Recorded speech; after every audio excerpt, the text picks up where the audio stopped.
Hello mga ka-farm! For today's video, nag-harvest kami ng mga mangga. Inubos na nga pala ng asawa ko yung bunga ng mangga dito sa swimming pool. At ito nga yung mga nakuha namin. At ngayon nga ay pabalik na kami sa bahay. Mag-harvest kami ng mga bunga dragon dito mga fruit. ka-farm.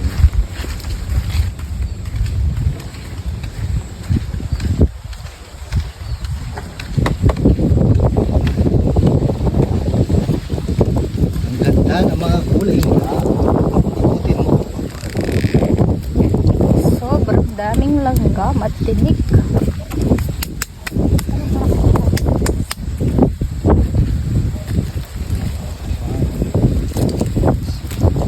Masarap. Ayan, madami pang bunga din to mga ka-farm.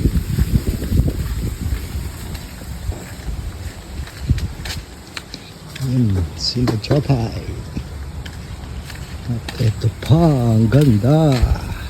Ang kinis. Parang yung mukha ng asawa ko mga ka-farm. Ito na nga pala yung mga na-harvest natin. Yun lang mga ka-farm.